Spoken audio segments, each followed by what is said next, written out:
Mwami Yesu Kristo turagushimiye cyane turaguhimbaje. Uri Imana yakurena hafi. Jambo rirambwira ngo abera bo mwisi nizo mfura Imana yishimira. Turagushimiye cyane ko uri Imana ikunda abantu bayo. Yeremiya warahanura aravuga ngo wamenye kera ntaraba urusoro urangije ushyiraho kuba umuhanuzi uhanurira amahanga. None turagushimiye cyane.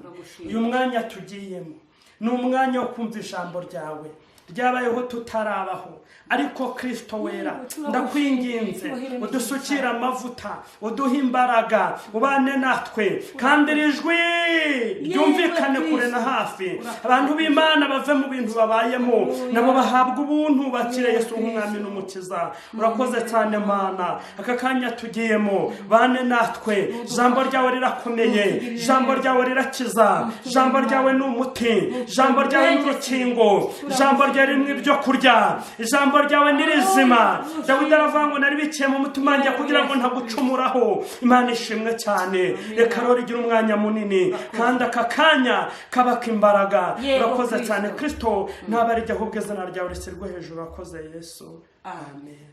Aleluya, amen.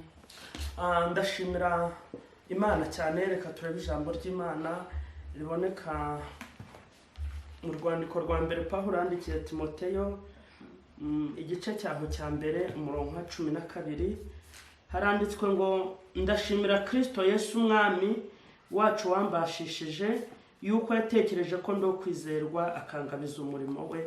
Imana ishimwe cyane. Ndashimira Kristo Yesu wambashishije kubera yuko yabonye ko ndo kwizerwa angabiza umurimo. Imana ishimwe. Imana itarobanura ku butoni, Imana itari nk'abantu, Imana ifite umugambi mwiza cyane. Imana nishimwe cyane. Bakundwa, ubwo nagize umuhamagaro uko twaganira ku ijambo, niyumvisemo ko dukwiye kuganira ijambo ry'Imana mu gihe cya none. Hari igihe Imana igihamagara umuntu ntamenye ko yamuhamagaye, cyangwa se umuntu akabanza kureba kubiboneka.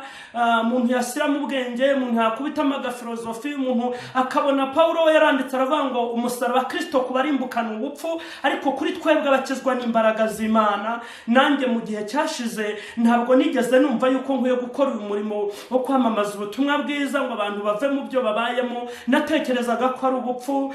Numva ndwanyije umuhamagaro wanjye cyane.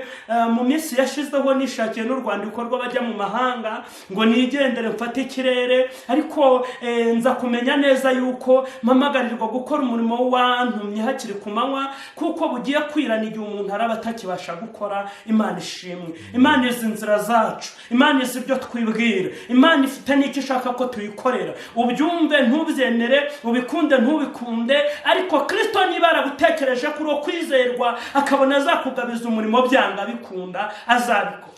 Jambo rirambwira ngo Imana ihamagara Yona, iramubwira ngo genda ubwirize ubutumwa abantu banjye bakizwe. Yona asizemo filozofi nk'umuntu w'umuhanga, aravuga ngo ikintu nkwiye gukora nuko nkwiye gufata ubwato ngahunga nka Gitarushishi, niho imbaraga z'Imana zitari bunsange, naho ibintu by'abasazi byo kurirwa abantu babwiriza ubutumwa bwiza byo nkwiye kubyihorera. Ariko ndagira ngo nkubwire ngo whatever you are, uri we wese icyo uri cyo cyose, niba Imana igambira uvuga ngo ndashaka ko nkorera uyu murimo, uzacuruza ntibizakunda, uzahinga ntibizakunda, iyo uzashakisha iburyo n'ibumoso, uzafata visa cyangwa resepase nk'uko nanjye nari nabyibwiye, uvuga ngo ndigendeye, ntabwo bizagukundira kugeza ugeze ku mugambi w'Imana. Imana ishimwe cyane. Ndashimira Kristo rero wambonye ko ndi umuntu wo kwizerwa muri iki gihe. Imana ikangabiza umurimo.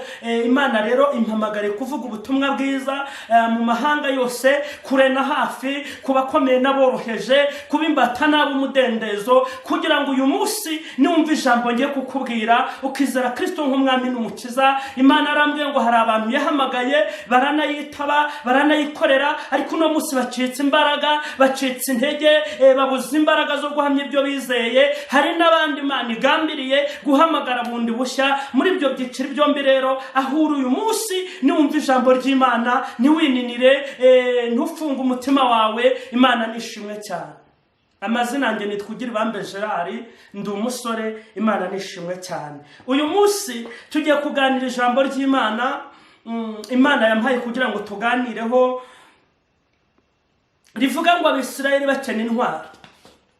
Abisirayeli igihe kigeze kigera bakena intwaro. baraterwa ntibashobora gutsinda kubera yuko nta ntwaro bari bafite. Tugiye gusoma ijambo ry'Imana dusanga mu rwandiko rwandikiwe Abefeso igice cyaho ni icya 6 umurongo wa 14 haravuga ngo muhagarare mushikamye mukenyeye ukuri mwambaye gukiranuka nk'icyuma gikingira igituza mukwesa inkweto nizo butumwa bwiza bw'amahoro buteguza kandi ikigeretse kuri ibyo byose mutware kwizera nk'ingabo niko muzashoboza kuzimisha imyambi ya wa mubi yose yakumuriro. Mwakira agakiza kabe ingofero, mwakire n'inkota y'umwuka niyo jambo ry'Imana, mushengeshe umwuka iteka mu buryo bwose bwo gusenga no kwinginga, kandi kubw'ibyo mugumye rwose kuba maso musabira abera bose. Amen. Ndagira ngo twihuse dusome ijambo riri mu gitabo cya mbere cya Samweli, igitabo cya mbere cy'umuhanuzi Samweli igice cyaho cya 13 umurongo wa 19. Titre yaho iravuga ngo Abisirayeli bakena intwaro zo kurwanisha. Icyo gihe nta mucuzi wari ukiboneka mu gihugu cyose cya Isirayeli, kuko Abafilisitiya bavuze bati tujye tubuza Abaheburayo kwicurishiriza inkota n'amacumu. Ariko Abisirayeli bose bajyaga bamanuka bakajya mu Bafilisitiya ngo umuntu wese atyarisa uruhabuzo rwe n'isuka ye n'intorezo ye n'umuhoro we, ariko bari bafite ityazo ryo gutyazwaho imihoro n'amasuka n'ingobe n'intorezo n'iryo gutyazaho ibihosho. Nicyo gituma ku munsi w'intambara mu bantu bari kumwe na Sawuli na Yonatani nta n'umwe wari utwaye inkota cyangwa icumu, ariko Sawuli n'umuhungu we Yonatani bo bari babyitwaje. Nuko abanyagihome b'Abafilisitiya barasohoka bigira mu nzira nyabagendwa y'Imikimashi. Yesu nadutabare cyane. Tuganira ijambo ry'Imana ritubwiye ngo Abisirayeli bakena intwaro ku buryo mu gihugu cyose cya Isirayeli ngo nta mucuzi wari ukibonekamo.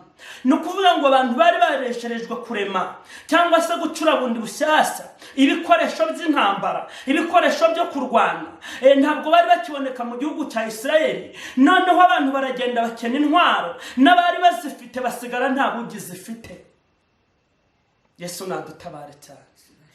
Hari abari bazikeneye shyashya, inganda baraziborotse barazifunze, noneho hari n'abazifite ariko ntacyo zitwaye umwanzi kubera yuko nta bugizi gifite, zatonze umugese, zarabitswe, abantu baraho gusa bibere mu bintu bidafite umumaro, ngo kubera yuko ngo bwa mbere Abafilisitiya bagize ikibazo baravuga bati ni ukuri Abisirayeli ntabwo tuzabashobora mu gihe cyose bagicurisha intwaro, iyo bazanye ingobe, iyo bazanye ibihosho tujya mu ntambara bagatsinda, Imana ikaba muri bo. None wahagarika ziriya nganda zabo zirema ibicurisho cyangwa se zirema ibikoresho by'intambara, hari twabashobora. Nuko ngo Abafilisitiya bafata uwo mugambi barawuzuza, baravuga bati noneho rero twebwe inganda zabo turazihagarika, nitumara kuzihagarika turaza guhagarika n'amacyazo. Ngo kubera ko Abisirayeli bari bafite ityazo rimwe bahuriragaho bagiye inama, bakavuga bati ejo ni umunsi wo gutyaza, bose bakajya gutyaza, abafite intwaro ziremereye n'izoroheje bose bagacyaza. Nuko umuntu wese agatunga intwaro y'umwuka ariko ifite ubugi. Amina. Noneho rero ngo ayo macyazo yabo bamaze kuyanyagwa, bamaze no kuba inganda zicura intwaro zihagaritswe, Abisirayeli ngo baragenda babura imbaraga, babumwirare, abadayimoni basigara babagendamo uko babonye. Yesu nadutabare cyane. Uku rero byagenda Abisirayeli niko byatugendekeye natwe. Abadayimoni bakoze inama ikuzimu, baravuga bati dukwiye kugenda tugahagarika ahantu abanyetorero bavoma imbaraga, hanyuma rero ntibazongere kugira imbaraga, n'abari bazifite muri bo turagenda tuzibanamuramo, ikizira tukinjiza turangiza hera maze imbaraga z'abera zimenagurwe. Nizimara kumenagurwa torero ry'Imana tuzasigara tuzigendamo nk'ingabo zidafite ibendera, tuzasigara tuzigendamo kuko nta kirwanisho bafite. Tuzabatera uko twiboneye, tuzabagira ingaruzwa muheto. Ariko Imana ishimwe cyane ko hari abantu 7,000 Imana yisigarije batarapfukamira Bayali. Uyu munsi bagifite intwaro, bafite ingobe, bafite icumu, bafite umuhoro, bafite ibikoresho by'uburyo butari bumwe ngo barwane intambara. Imana nishimwe cyane. Urwana intambara nziza, Kristo n'imbaraga zawe, fata ubugingo aguhaye ngo buguheshe ibyishimo. Haleluya. Intambara byanga byakunda tuzahura nazo. Umuntu wese nyakunda kubwira abantu ngo umuntu wese agiriwe ntambara rwanda muri ubu buzima. Nta muntu n'umwe udafite intambara. Nicyo gituma rero umwanditsi umwe yaranditse wo mu bami aravuga ngo umuntu wese ucyambara umwambaro w'urugamba ye kwifata nk'uwikuyemo atabarutse, ngo ahubwo ngo yambare yegere ngo ajye mu ntambara rwanda. Nicyo gituma ntabwo dukwiye gutinya intambara, nta nubwo dukwiye gutinya uturwanya kuko afite imbaraga, uturwanya afite ubushobozi, uturwanya aratwegereye. Ndetse umuntu w'umubiri we yabirebye aravuga ati turapfuye, nta byishingikirizo, Imana yaradutaye, ariko uturwanya turi hafi, ariko uturwanirira wari muri twebwe. Izina ry'Imana yacu niritsirwe hejuru. Abisirayeli ngo baragenda bakena intwaro barazibura, b'abanyamasengesho basengaga buzuye umwuka wera, yakandagira mu iteraniro umuntu wese agahita avuga ati ubwo runakaje noneho ibyaha byanjye simbisubizayo. Abo ngabo baraza babuzwa izo ntwaro. Burya ikintu cyatumaga uwo muhanuzi agira umwuka ukomeye wo kurwanya icyaha nuko yagiraga ahantu avoma izo mbaraga, nuko yagiraga ibihe byo gusenga. Yari wa muntu uba mu butayu,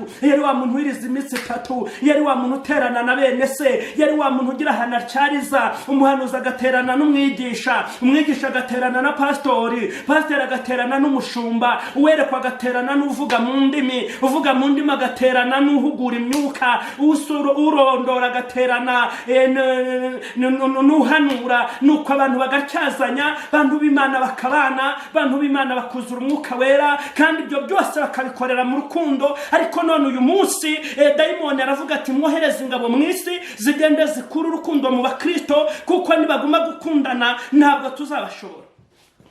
Yesu natugirire neza cyane. Hari ibintu ntumva ubundi. Ni gute niba habayeho ikibazo, niba dusengana ejo tukagira ikibazo, warangiza ntuwicare ngo umbwire ati ahangaha wanyereje, ahubwo ukajya kwicarana n'umusilamu, ukajya kwicarana na imamu, ukamubwira ati burya runaka nubwo ahanura ariko nta kigenda kiwe. Ejo uwo muntu uragira ngo tuzamubwiriza ubutumwa, azagaruka mu itorero. Izo ni imbaraga, niryo cyazo twacyazagaho. Badayimoni iryo naryo bararitwaye, iyo ntwaro y'urukundo dayimoni arayitunyaga. Ariko dufite 7,000 byasigaye bitigeze gupfukamira Bayali. Satani aranzwe uko byasa kose. Iri torero rifite nyiraryo, aravuga ngo itorero ni iryanjye, nubwo amarembo y'ikuzimu yahaguruka ntabwo azarishobora, kuko ni iryanjye, nararipfiriye, nararivunikiye. Imana nishimwe cyane. Torero Kristo tavuga ntabwo ari ya ADEPR yabaye agatogo. Itorero Kristo tavuga ntabwo ari Methodiste. Itorero Kristo avuga ntabwo ari Zayoni, ntabwo ari Restoration, ntabwo ari Abadiventiste baruhuka umunsi wa 7, ntabwo ari Neo Apostolique, ntabwo ari Kiliziya Gatolika. Itorero Kristo avuga ni abantu bafite imitima imenetse. Abo ngabo baravuga ngo nabanjye nabisinyeho nabaviriye amaraso. Ni ukuri nubwo amarembo y'ikuzimu yahaguruka ntabwo azarishobora, natazatwara iryo torero, kuko ni iryanjye bwite. Kandi ubwo natsinze naryo riratsinda, ubwo ntagipfa ntabwo ribasha gupfa. Yesu natugirire neza cyane. Bundi hari ibintu abantu bajya bavuga ngo ngewe nyine ngo haleluya, ngo bumfite urusengero. Ufite urusengero waviriye amaraso, ufite urusengero wagiriye ku musaraba, ufite urusengero wakubitiwe inkoni, ufite urusengero ukuye hehe. Inahangaye Kigali nahumvisha imvugo, umuntu aricara avuga ngo mfite icyumba cyanjye, ngo nyine ngo groupe yanjye ejo izasenga. Groupe yawe wigeze uyurira umusaraba wagukubita umusumari? Groupe yawe wigeze uyivira amaraso urabacungura? Ni groupe y'abantu b'Imana. Cyakoze umuyobozi Imana iguhaye kuyobora, niba rero kandi iguhaye kubayobora, ubiyoborana gukiranuka, kuko nutabiyoborana gukiranuka akaga gakomeye kazakugeraho, kuko ijambo ryarambwiye ngo umuntu wumvise ibintu byinshi azabazwa byinshi. Kandi nibaza ko ku munsi w'amateka Kristo azaguhamagara kubwira ngo ngwino, mpereza itorero ryanjye nagusize mu maboko, mpereza abantu banjye, mpereza gurupe nari nakurageje, umpereza n'icyo yungutse. Yesu nashimwe cyane. Abisirayeli ngo bamaze gukena intwaro, abaririmbyi bari muri bo bari basigaye batakigira intwaro, bari basigaye batacyuzura umwuka wera ngo baririmbire mu kuri no mu mwuka. Bari basigaye ari babandi babwirwa nuko babatelefonnye, aro runa wibuke ko none turi urepete, iyo batamwibukije ntabyibuka. Bari babandi bajya kuririmba ku cyumweru gusa, mu by'ukuri bazi kuririmba. Niwe byiringiro nzamanukanayo, nzabimanukana mbisohozeyo, munyihanganire ngewe ndirimba nk'urugi, ntabwo iyo mpano nigeze nyihabwa, ariko icyami cyo nahawe nkagikomeza. Ndagira ngo nkubwire ngo bene abo bantu babazi kuririmba cyane, baba bazi kugenda ritime, ariko mu by'ukuri ntabwo Satani atinya kuzi kugenda ritime, nubwo Satani atinya ijwi ryawe ryiza, ahubwo atinya kukiranuka. Nicyo gituma rero yakwambuye intwaro yo gukiranuka, ubundi agusigira kuririmba, agusigira kumera nk'impanda gusa. Ariko ijambo rirambwira mu butumwa bwiza bwa Yesu uko bwanditswe na Matayo, haravuga ngo ahirwa abafite imitima iboneye, kuko aribo bazabona Imana. Imana nishimwe. Hahirwa ngo abantu bababarira, kuko aribo bazababarira. Hahirwa abanyembabazi, kuko bazazigirirwa. Naho kuba ufite ijwi ryiza ndugu yangu, ibyo ntacyo bitwaye Satani, nta nicyo bimariye Kristo. Ikintu areba ni uko ufite umutima umenetse. Muririmbyi wawe rero washizemo imbaraga, wataye intwaro, ukennye intwaro, ukennye ukuri, ikintu muvuganye ntabwo ari cyo avuga, kandi mukanya akajya kuririmba. Iyo muvuganye muti turahura saa 3, uramubaza yewe ugeze hehe? Aro ndi hano ku Muhima, zamuka gatoya nanjye ndi kuzamuka duhurire mu mujyi, duhurire hano kuri Shike. Kandi mu by'ukuri azi neza ko yagiye ku Ruyenzi, araniyicariye muri salo. Uwo muririmbyi akeneye intwaro. Azarwana gute? Azatsinda gute? Satani yaramubikije intwaro yiwe yitwa ikinyoma, ntabwo bizakunda. Uwo muririmbyi mu by'ukuri ava kuririmba, yahoze atera amakorasi, yewe we mwahurira mu rusengero arimo araririmba ukavuga ati Mana yanjye dore umuririmbyi ahangaha, ariko mu kanya yaba yibese hariya, ugasanga ari gusogongera rimwe, ugasanga noneho hari ibintu byateye, ukabwira umuntu ese kuririmba uri umusinzi. Ikurikirana ibyawe byo ntabwo bikureba. Ngewe niko nahamagawe, nta mutima uncira urubanza. Ariko ni gute uririmba utagira umutima ugucira urubanza? Uzajya mu ijuru ryande ukora ibizira, ukumva nta mutima ugucira urubanza. Yesu atugirire neza cyane. Ukibaza uyu muntu twaherukana mu kanya ari kuririmba yuzuye umwuka wera, ari kuvuga mu ndimi nshya, none akaba ari mu kabari. Uyu muririmbyi arajya mu ijuru ryande? Ye ni umuririmbyi ariko yakennye intwaro, aracyafite izina ry'uko ari umunyedini, ariko yakennye intwaro yitwa gukiranuka. Yesu natugirire neza cyane. Ntugahure n'umuhanuzi rero wakennye intwaro wanyazwe.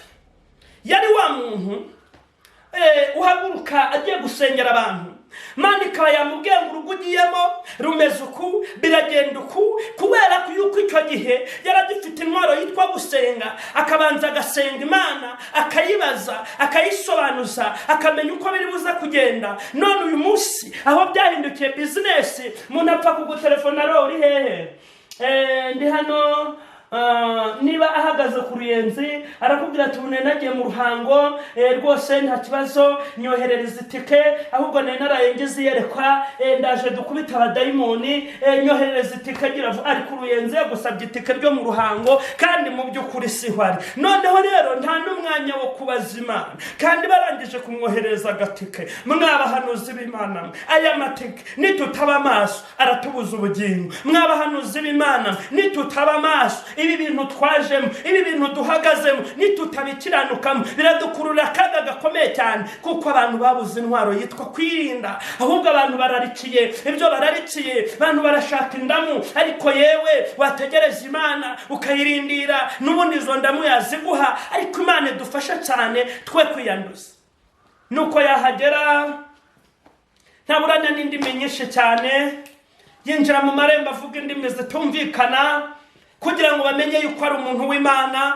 Ntakubaza Imana, ese urugo ngiyemo nuko bati mukozi w'Imana rero dusengere, twagize inyatsi, ariko ntabwo abanje gusenga Imana ngo amenye icyateye iyo nyatsi. Ahari hari ubwo abo bantu batumviye Imana nayo igahitamo kuvuga ngo ubwo wanze kunyumvira rero nanjye ibyishingikirizo byawe nzabihindura ubusa. Imana ubwayo yateje abantu inyatsi. Hari n'abandi bafite inyatsi y'abakonikoni baterwa n'abakonikoni, hari n'abandi bafite inyatsi baterwa nuko hari imisi mibi bahagazemo, hari n'abandi bantu Imana yimye ubucuruzi kugira ngo bahagarare mu mwanya wayo bayikorere. Nuko wahagera rero abo bantu ntibabura n'uvuga ati mukozi w'Imana ni karibu hano hari agacyayi, ni ukuri reka tubanze dushima Imana, nta mutima wo kubaza Imana uru rugo nagezemo bimeze bite, ahantu bimeze bite. Hari n'ubwo abantu baraye birwanira, nta kumenya ko abo bantu babuza amahoro mu mutima, ahubwo icareba yamara kugotomera kacyayi tuwiteka avuze ngo abahaye amafaranga, kira visa, kira kujya mu Bushinwa. Nta Bushinwa buriho, ntabwo urimo urashuka abantu b'Imana. Imana idufashe cyane. Yemwe mwabahanuzi mwe, nimuze tubanze twegura intwaro tumenye uko turwana n'uru rugamba. Yesu natugirire neza cyane. Haleluya, haleluya. Ndagira ngo unyumva uyu munsi nuza kumva hari intwaro watakaje, hari ibihe byiza byo gusenga watakaje, uhindukirira Imana nayo irakugirira imbabazi. Imana nishaka ko abantu baguma muri ubwo buhumyi. Imana nishaka ko abantu baguma mu kutamenya. Imana irashaka ko abantu bayo bongera bakuzura imbaraga, bongera bagakomera, bongera bakagwiza imbaraga. Kandi Imana irashaka yuko abantu b'Imana bongera bakagira intwaro. Ku munsi w'intambara ukaba ufite intwaro. Ijambo rirabwira ngo nzakubakuza abawubakitse. Imana irashaka ko ku munsi w'intambara uba wubakitse. Nuko umuhanuzi w'Imana aho abereye aho ngaho rero yabona ntacyo ari bugende atavuze. Nubwo umwuka w'Imana batavuze, kwicara akavuga ngo iravuze itavuze, bazabona ishyano. Abahanuzi bo muri nguma baziciye hejuru bazabona ishyano. Abavuga ngo iravuze itavuze bazabona ishyano. Abazindurwa no kuvumba, yewe aho wavumbiye icyayi wagarukiye aho ngaho, uyu munsi ukabanza ukegura intwaro kavuga ati Kristo niwe mucyo wanjye, amurikira inzira kandi atuma nkiranuka. Yesu natugirire neza cyane. Torero ry'Imana cyangwa se aya madini tubayemo, bantu ntabwo bashakanye Imana umwete, ahubwo abantu bari gushaka amasezerano azasohora n'atazasohora. Ngaho kizabonwa, ngaho ku musozi w'Ibunyanaka, ngaho Kanyarira, nta kindi kintu umuntu ari gusaba. Mana mpa amafaranga, Mana mpa amafaranga. Ariko mwashatse ubwami bw'Imana no gukiranuka kwayo, kw'ibindi bintu byose muzabyongererwa. Umuhanuzi w'Imana yajya kugenda akavuga ngo nimwumve uko Imana ivuze, nyamara ntacyo yamuhaye kuvuga. Cyangwa se yamuha kuvuga ibibi, akavuga ataba abantu bampamagaye bakanyohereza ati inkura mu ruhango, cyangwa se hirya muri Shiri. Aba bantu ko mbona Uwiteka bahaye umugisha, bakaba bafite inzu nziza, none ndasiga nababwiye ko Imana bahaye umugisha nibazongera kumpamagara. Ariko Imana idufashe cyane. Hanura icyo Imana akubwiye guhanura, nubivuga uko yagutegetse, nta gituma batagukunda naho batagukunda. Kandi ijambo rirabwira ngo nubwo imitini itatoha nzabibonezera imbuto.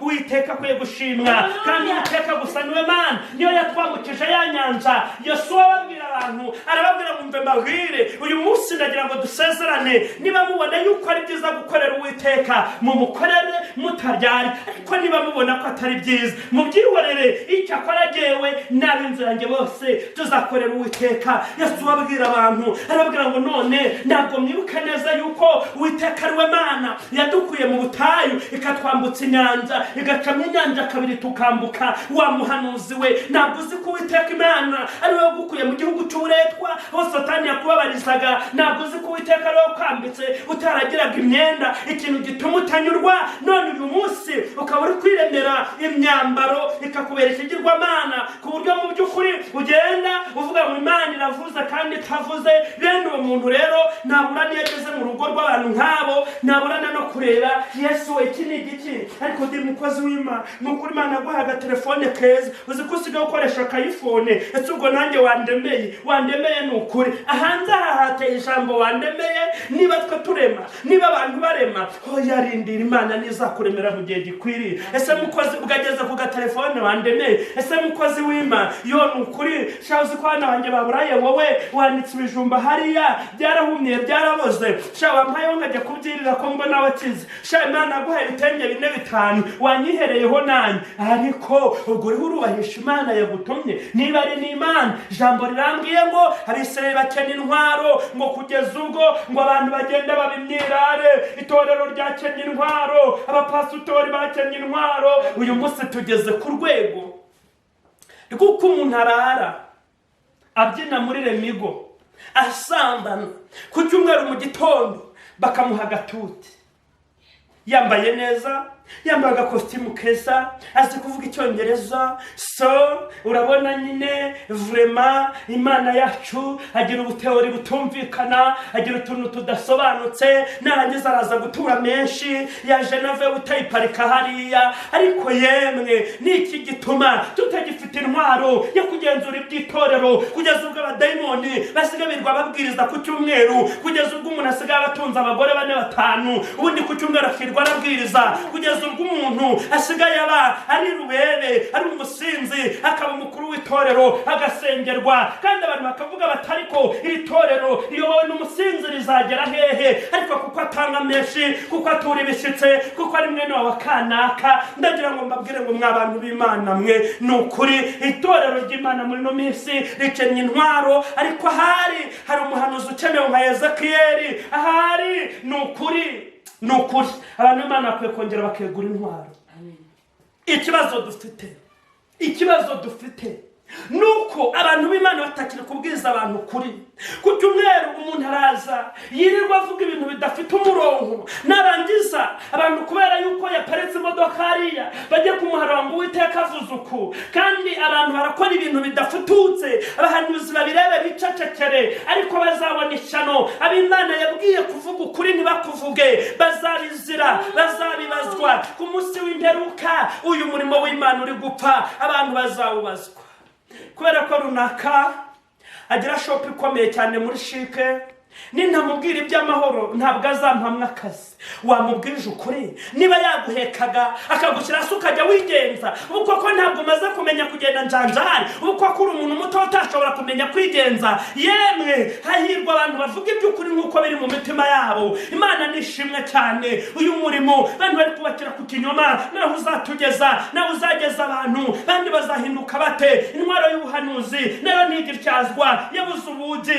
uzayityaza gute uzavuga iby'Imana gute kandi utakigira umwanya wo gusenga uba wigendeye mu byawe naho ugeze niba abantu bagiye gusenga barabanza bategura inkoko hariya turye nitumara kurya ibitotsi bije mwereka nyine ngo dusenga akanya gatoya ngo Imana iratuze ubundi sokiri wawe Imana ntiyari kuze mu Imana yatubonye ngo ubundi se gusenga menshi siko kumvirwa siko kumvirwa ariko none icyagukuye iwawe kigatumuza mu masengesho ukabura udasenze ni igiki yemwe ndagira ngo mbabwire ngo abantu bakwiye kugira amasengesho yaya nitwe cyazo abantu bakajya kuri cyazo bakongera bagacyazanya bakongera bagahugurana banyamwuka bakongera bagacyazwa abayobozi b'itorero bakongera bagacyazwa abapasiteri bakongera bagacyazwa abantu bakongera bakamenagurikira imbere y'Imana bakuzura umwuka wera naho ubundi twazisanga ari ikibazo ariko ibaze ku munsi w'amateka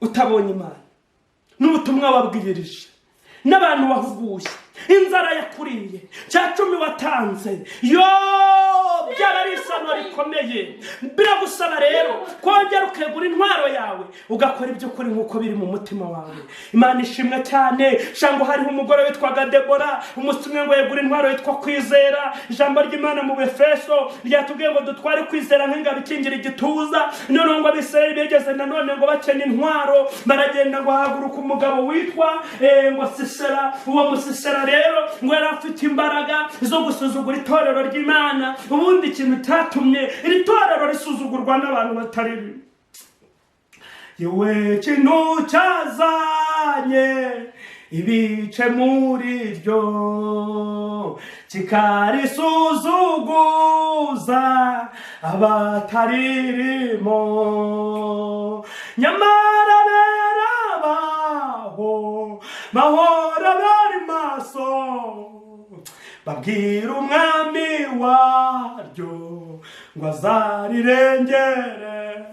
Ikintu cyazanye ibice muri iri torero ni uko abantu babuze intwaro z'umwuka wera. Abantu babura kwizera, abantu babura kuvuga iby'ukuri nk'uko biri. Abantu baragenda bafata ikinyoma baragitwikira bakita ukuri. Umuntu akakubwira ngo vuga ngo uyu musego ni umutuku kandi ubona ko ari umweru n'umukara. Abantu baragenda baraducangira, abantu baradutuburira, abantu baturemera ubuhamya batigeze bagira, abantu batanga ibyigisho bitabaho, abantu bigisha ibijyanye n'ibyirari ryabo. Ariko ni ukuri k'ukuri bazabona ishyano. Yesu natugirire neza. Haleluya, haleluya. Nuko ngo Abisirayeli nabo ngo bamaze gukena intwaro, guhaguruka ikigabo cyitwaga Sisera. Sisera asuzugura ingabo z'Imana ishobora byose. Igihe cyose iyo umuntu yasuzuguye Imana ntayumvire, ntakora ibyo gukiranuka nk'uko biri mu mutima we, nawe Imana iramusuzuguza. Imana iragusuzuguza. Radio zose zikamenya ko asuzuguye Imana. YouTube abantu bayikurikira bakamenya ko asuzuguye Imana. Iyo usuzuguye Imana ukirengagiza ibyo kuri nk'uko biri, amahanga gufata w'ijambo. Icyakoze ubahwa mu mezi 2-3 uri kubica bigacika, uri umuntu udasanzwe, uri umusitari, uri icyamamare, utumirwa mu biterane, uri umuntu nyine udasanzwe.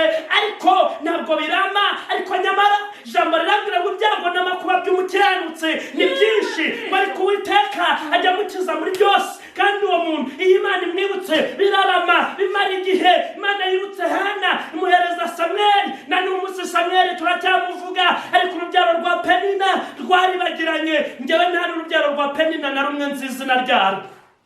Yesu nashimwe.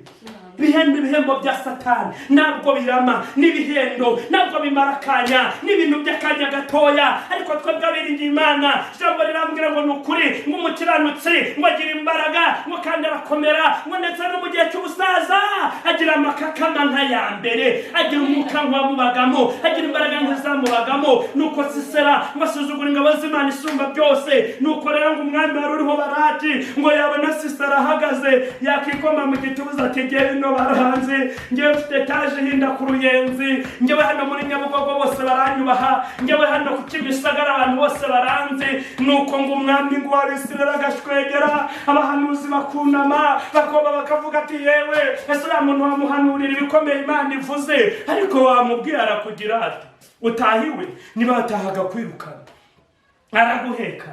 Aho yaguhekeye umuntu maze imyaka 10 uhetswe, ubu ntabwo wamenya kugenda nzanzara. Ariko nibiki iterabwoba n'iryiki, tuzajya tuvuga ukuri nk'uko kuri mu mitima yacu. Waduhekaga dushyira hasi tuzigenza, watuvumbishaga zabyihorere. Icyo tuzi neza cyo ijambo rirambwira ngo nubwo Aburahamu atatuzi, Yakobo akaba atatwemera, ariko Data wa twese aratuzi. Kandi kuba tuzi ibyo bisumba ko wamenya. Ubundi si uramenya ngo bigende ute, uramenya ngo umiki n'umigihumbi none ejo ntuzirirwa unyurira, uranyambika agakote keza none ejo ntibizabitangaza. Nicyo gituma rero mwiye kuvuga ikintu Imana imbwiye, warangiza ukankunda cyangwa ukanyanga. Haleluya, haleluya, haleluya.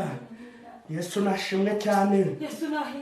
Nuko ngo gihe kimwe Debora ngo yarasigaranye intwaro yitwa kwizera, ngo ari umuhanuzi w'Abisirayeli, yari umucamanza wabo. Ijwi riramubwira ngo yewe Debora we, haguruka genda umbwire Baraki ngo niyumve icyo Imana ivuze. Uyu munsi ndashaka yuko ahaguruka agatera Sisera, azamunesha. Ndashyira intwaro muri we. Ni ukuri abantu batagifite intwaro ntabwo bizera Imana, kuko ni netaye baba bashaka kubyirwa ibyo bararekeye gusa. Abo bantu ntabwo baba bashaka kujya mu ntambara. Imana imubwiye ngo dore urugamba, aravuga ati umuhanuzi yavangiwe we, umuhanuzi ni runaka, ujye umuhanurira yuko umuhanuzi ni Violette, urambwira ngo kira perime, kira imodoka, kira amafaranga. Nawe uyu nguyu usuhanura yuko ayo mafaranga ngiye kurondera muri banki azatuma ngira ingorane. Uyu yavangiwe ntashaka komera neza. Ariko uyu munsi ushatse wahugukira, ukongera ukamenya Imana bundi bushyashya, ukongera ukamenya yuko Imana ari Imana. Imana nishimwe cyane. Nuko ngo aragenda abwira Baraki, aramubwira ngo Uwiteka arambwiye ngo tujye mu ntambara. Abakristo b'iki gihe, Abapantekote bagenzi banjye, Abadive bagenzi banjye, Abanewo bagenzi bagenzi banjye ntabwo bagishaka kubwirwa iby'intambara. Abantu basigaye bashaka kuzaho umukozi w'Imana, umukozi w'imasengero. Ariko ubundi ndarinda ngusengera wowe ukora iki? Nsengera ni ukuri mfite ikibazo, ariko ubundi rukurinda umbwira ibyo ngusengeraho. Niba muri gihe harimo Imana ibona, Imana ntizi cyakuzinduye. Yesu nashimwe. Iki si Imana arebye mu mutima w'umugore wa Yerobowamu aje kuyoberanya kwa Ahiya, arangije umusaza yari akiri mu Imana. Ngo muka Yerobowamu aravuga ngo ngiye kuyoberanya, yiyambika imyambaro y'abagore bo muri rubanda. Ngo ubundi njye kumva icyo Imana wo muri Ahiya ivuga, ngo ariko ndabanza mushyire ubuki, kuko umuhanuzi wamaze kurya ku buki shaka guhanurira ibyiza, akubwira ukuntu ari amahoro, akubwira ikintu ukuntu ino Kigali ryose, akira mu inyoroshyo. Aravuga ati umva uko Uwiteka susipanda akamenya itaye, atakira viza ariko irakujyana. Yabanje akamenya ko arayimenya amaraso, yabanje akamenya ko araye wishe, yamenya ko uri umugambanyi. Yesu natugirire neza cyane. Arangije rero ngo hageze, ariko ngo umusaza Ahiya yari afite intege nke z'umubiri, yarashaje kubw'uyu mubiri uzasaza ukavaho, ariko ngo mu mwuka arakiri muzima. Ngo ahita abwira abahungu babaga mu rugo rwe, aravuga ngo nimugende mundebere muka Yerobowamu, mumubwire ngo yewe muka Yerobowamu we, umusaza aravuze ngo inzira. Arangije ngo aragenda baramubwira abana b'abahanuzi bati umusaza aravuze ngo inzira, niko umuhanuzi w'Imana avuze. Ngo muka Yerobowamu ari hehe? Aravuga ati kwa Jenara Yesu. Yerobowamu burya arakerekwa, abwiwe n'iki ko ndi muka Yerobowamu? Umusaza aramubwira ngo mve mubwire muka Yerobowamu umugore w'umwana. Uwo mwana uje gusengeshereza, kuko wagize umutima wo kumusengeshereza, nushika mu rugo urasanga yapfuye, baramuhamba. Ibirenge bivuye gushyingura uwo mwana bitwaye bo mu rugo rwawe, nzabakubita, nzaheha. Yewe kintu cyasuzuguje itorero we, Uwiteka azakubita, azaheha nk'umuntu aheha amabyi, niko ijambo rivuga. Arabimubwira avangura umwamikazi n'icyaho byagaciye, ariko icyaduhereza umuhanuzi nka Ahiya muri iki gihe. Ariko Imana irabafite batigeze bapfukamira Abayali. Nuko ngo rero Baraki ngo abwira Debora, aravuga ati mukozi w'Imana, sinjyeho ngo nkubeshe, keretse niba turi bujyane, kuko jyeweho ntaho naje. Dore umwaka ushize abantu bampanuriye gutsinda, sinigeze ntsinda. Iki ntambara imaze igihe kinini, abahanuzi barahanuye, abavuye muri Shiri barahanuye, Abanyacangugu barahanuye, Abanyakigali barahanuye, Abanyabusozo barahanuye, byanze gukunda. Babandi buzuzwa bavangura kurabara, barakurabaye byaranze. Abavuga mu ndimi Kiromani, Giswahili byaranze, abize byaranze. None uyu munsi Imana iri muri Debora, utagira imyenda, utaparitse imodoka, Debora utarize, niyo biri bukunde. Aravuga ngo keretse nitujyana, kuko abahanuzi b'iki gihe babaye abesikoro we. Abahanuzi b'iki gihe baradutuburira, baravuga ngo mvuko uvuze itavuze. None rero twabatakarije icyizere, icyakoze kiri bunyereke ko ari Imana ibivuze, nuko turi bujyane. Debora abwira Baraki, aramubwira ngo mvuko Imana imbwiye, niramuka ujyanye n'umugore mu ntambara tukarwana tugatsinda, nashimwe uzabona muri iryo tabaro. Haleluya, haleluya. Nuko birangiye rero aramubwira ngo uyu munsi nituramuka tujyanye n'ukuri nashimwe nta nitabaro uzabona. Baraki aravuga ati nta kibazo, ariko tugendane. Arangije baragenda. Ngo bakigera rero ngo Debora aramubwira ati kambanze njya kwitoza. Aragenda yinjira mu cyumba cy'urwambariro, arabanza afata intwaro, arangije yambara umwambaro w'urugamba. Debora yumva araberewe. Ubundi iyo umuntu akijijwe neza, mwuka Imana kimurimo, ntabwo atinya intambara. Haleluya.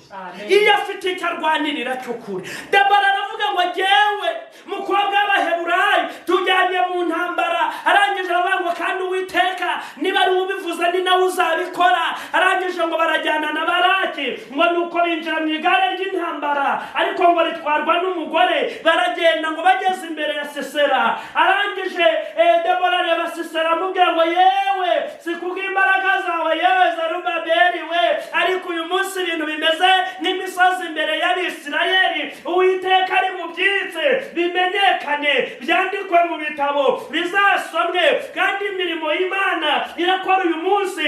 Turayibwira b'iki gihe ndetse n'ab'ikindi gihe kizaza. Bana bacu bazamenya ko Imana yabanye na Debora, kuko yari agitwaye intwaro mu ntambara. Haleluya. Arangije ngo barahaguruka, ngo baragenda, ngo bageze ahantu ngo Sisera yari atuye, aho Sisera yari yaramye urugamba. Bageze mu kibazo, Debora ngo arabanza avuga amazina y'Imana, aravuga ati hariho abantu bajya gusenga bakabanza bakirahira amazina yabo, abandi basenga mu izina ry'Imana za ba sekuruza, ariko aravuga ngo uteye mu izina ry'Imana ya Isirayeli. Uyu munsi biramenyekana, uyu munsi ibintu birasobanuka, uyu munsi ibintu birajya mu buryo. Arangije Sisera aravuga ati uyu mugore aramubwira ati ndi umukobwa wo mu Baheburayo, nkaba nubaha Imana, waduteye mu izina ry'Imana yawe bwite, ariko twe tuguteye mu izina ry'Imana twakoreye. Uwiteka Imana impagurukije intwaye n'izo bijyanye, ndabizi neza iri bukunkura imbere. Ngo nuko mu burya birangira Debora nta n'ikintu yakoze kidasanzwe muri iyo ntambara. Icyo akoze ngo yari yifunze, yambaye umwambaro w'intambara, yakenyeje umukandara, ariko kuri ngo atwaye inkweto z'intambara, aribwo butumwa bwiza, haleluya, bw'amahoro. Ngo yari yambaye ingofero, ariko icyubahiro cy'Imana. Ngo yari atwaye kwizera, ingabo ikingira igituza. Ngo kandi yari atwaye ijambo n'inkota itera igahinguranya. Ngo kandi ngo yari azi gukingisha iyo nkota, agakuramo inkota y'abadayimoni. Yesu natugirire neza cyane. Ngizi ntwara abakristo babuze kwizera, abakristo babuze ijambo. Abantu bashobora gutangira mu gitondo basenga, bagatera amakorasi, bagagira gute, bakuzura umwuka, ariko bagataha nta jambo. Niyo bituma ku munsi w'intambara abantu ntibazongera kwibuka yuko Imana abaye amasezerano nta n'ikindi kintu bafite kibatangira. Ariko umuntu ufite ijambo muri we aravuga ngo handitswe ngo Uwiteka yavuze ko ibyago n'amakuba by'umukiranutsi ari byinshi, ariko Uwiteka amukiza muri byose. Rata ibyago n'amakuba by'umukiranutsi ni byinshi, rata ni byinshi. Abakiranutsi abana babo barabananira.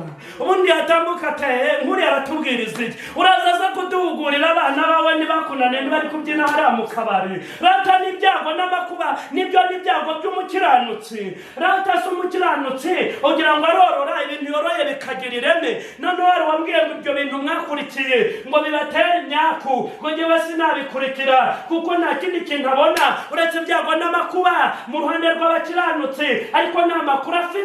Hari n'abandi bantu kandi nukuri nubwo tugira ibyago ariko tugira n'ibyiza. We nta cyiza nko kugira Kristo. Haleluya. Kuri ubu njyanu mahoro mu mutima, nyahawe na Yesu umukiza wanjye, atemba mu ruzi abisi ntibayazi, icyama ngasangu yahawe nawe. Nyaninginga Imana ngukwereka Yesu, mwakire nawe niko ngusabira. Haleluya. Amen. Ibyago n'amakuba by'umukiranutsi ni byinshi. Umukiranutsi aracuruza ntibigira ireme, umukiranutsi arahinga ntibyera, umukiranutsi intambara n'izande ku musozi.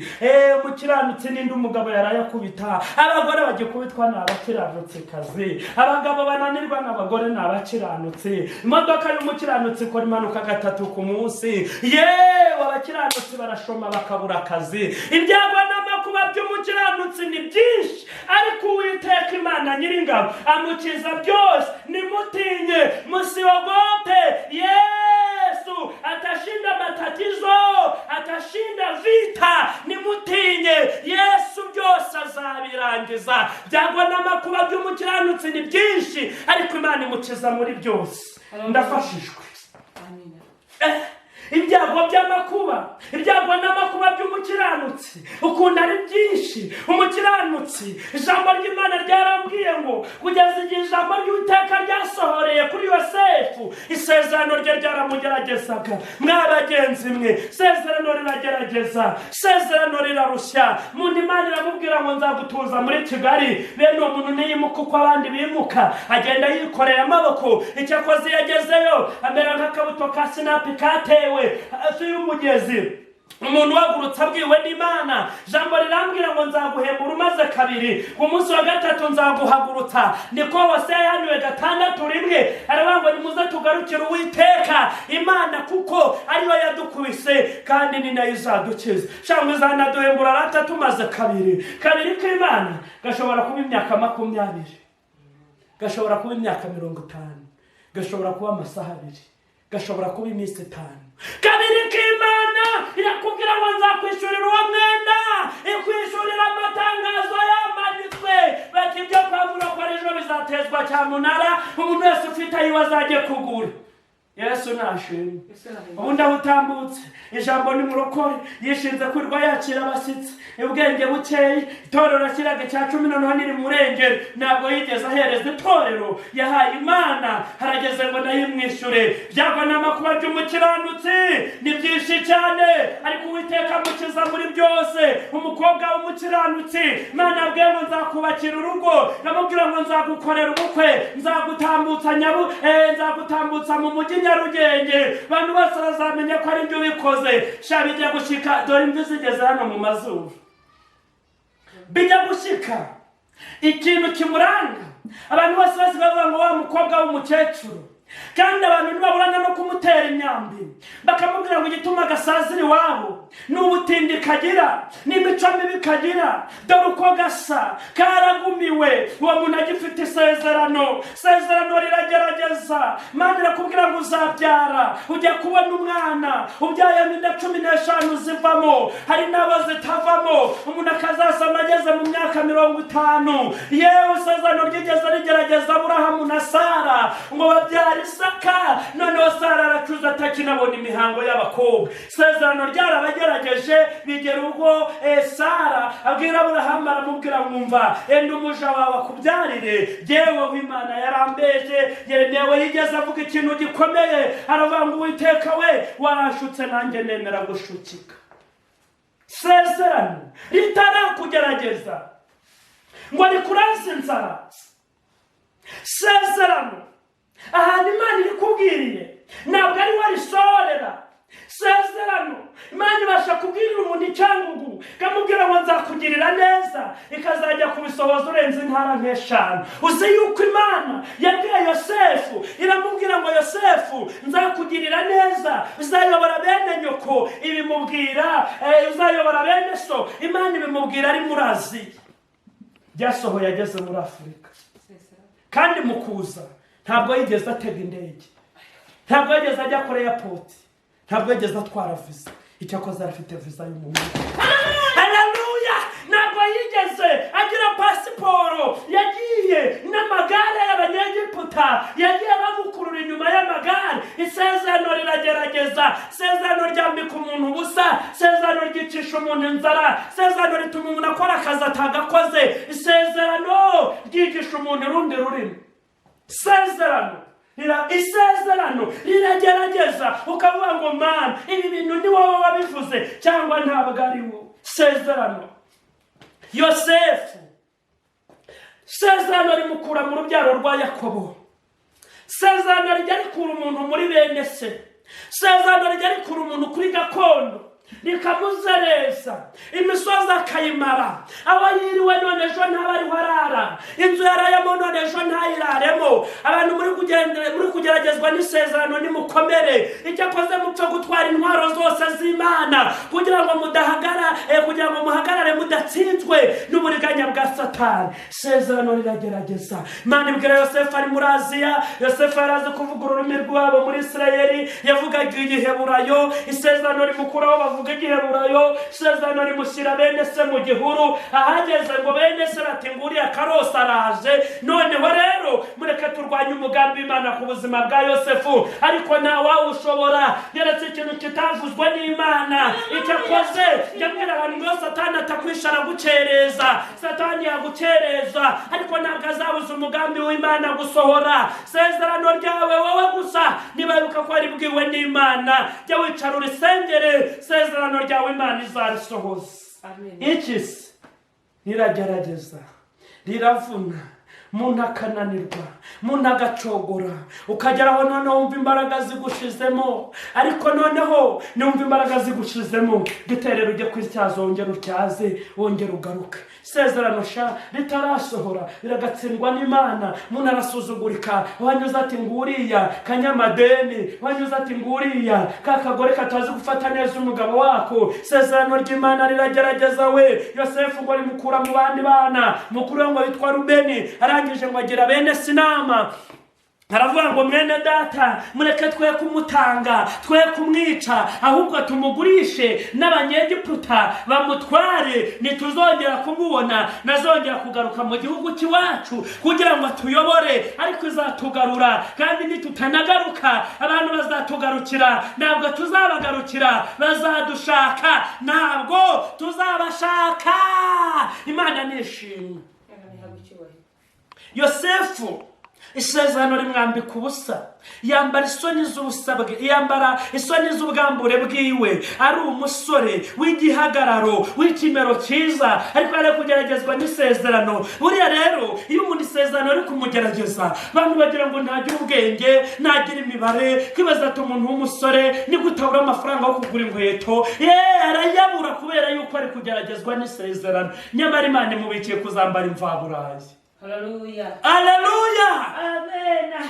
Ni gute umuntu w'umugore arwaza bwaki arayirwaje kandi nta kibazo afite mu mutwe n'isezerano riri kumugerageza ni gute umuntu none agiye baza ati ni gute umuntu ananirwa gukizwa erega gukizwa ni ibintu umuntu ahabwa n'Imana ntabwo ari ibintu umuntu yindekera umuntu arabishaka bikanga kubera ko atari igihe cye isezerano ngo rituma Yosefu bene se bamwambura ikanzu ngo bayivura bica umwana w'intama bayivurugutamo barazamuka bajya kubikira se baramubwira ati umuhungu we yapfuye akenshi umuntu uri kukugenza ni nawe ukwereka impuhwe nyinshi ati yo mukozi w'Imana ihangane nyine turi kugusengera muri kumusengera gute ko nimwe muri kumucira imizi y'ikuzimu umuntu wakuroza ni ufata ya mbere yo kuza kukubwira ati yo atari ko subu wisuzumishije neza atari ko subu ntabwo yaba ari diabete yazamutse yakurenze nuko diabete nyine mu cyumweru ikabira kwishe diabete ikabibaye diabete akubwira ko ari diabete se ni muganga ni dogiteri uretse kwirirwa soroma inzaratsi gusa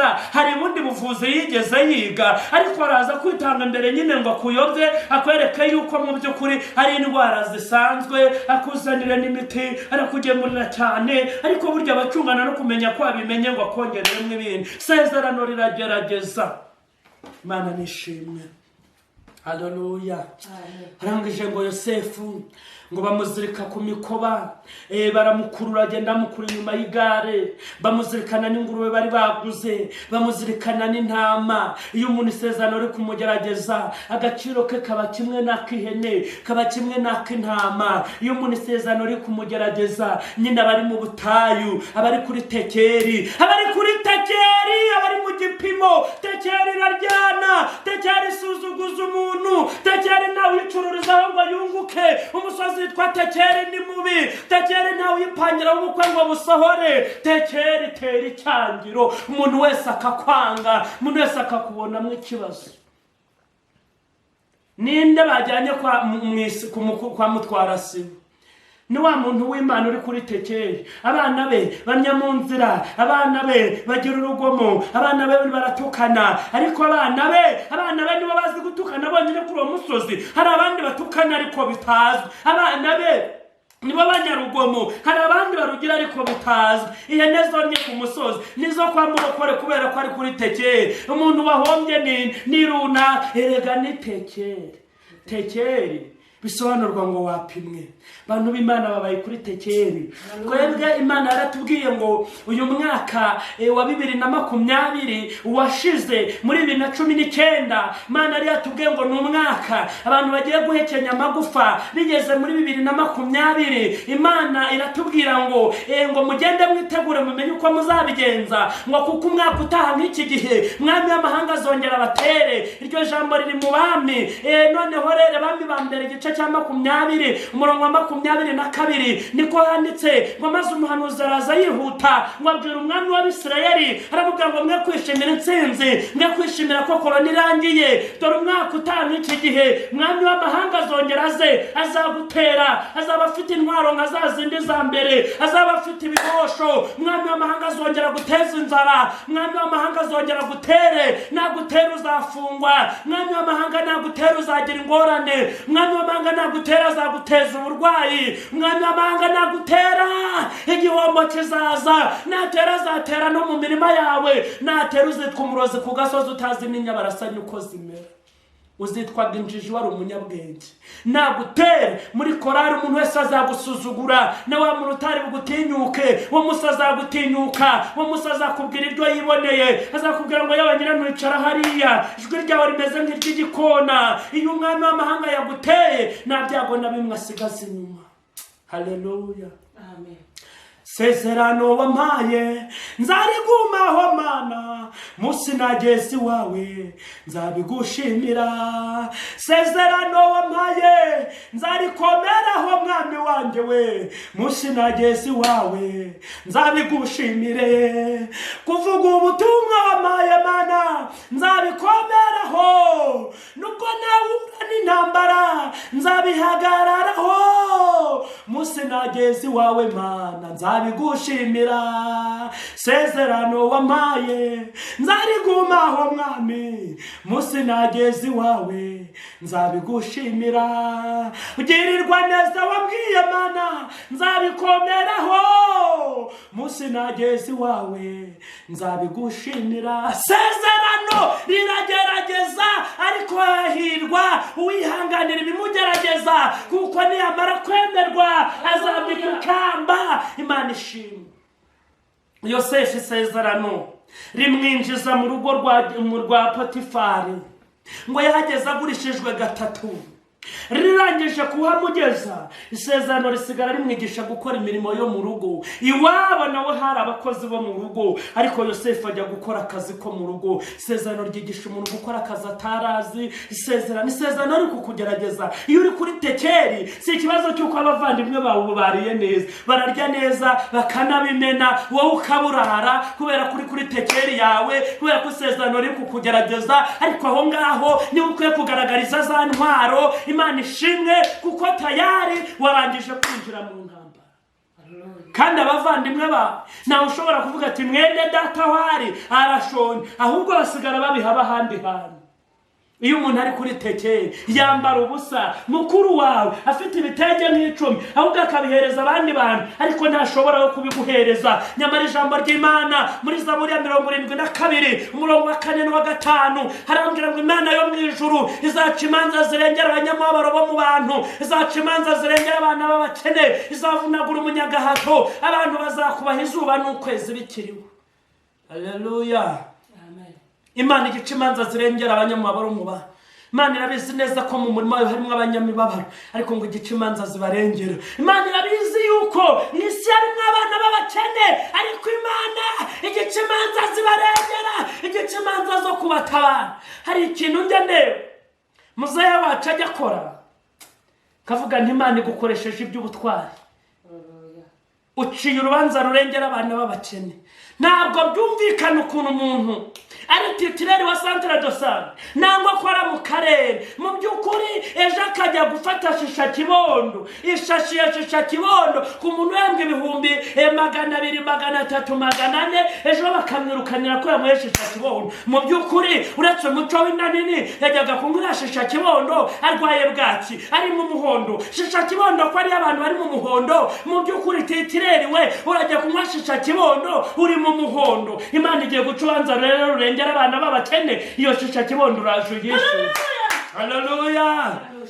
Nibwo muzehe hatangiye ati babandi yaduhereza shisha kibondo bakora mu service ntibazigeze kubo zigenewe. Abatitireri bakora mu karere, turahereza umuntu uri mu muhondo shisha kibondo ntayihabwa, ahubwo niyo abajije ibibazo bye bategereza ko Kagame azaza ngo abikemure.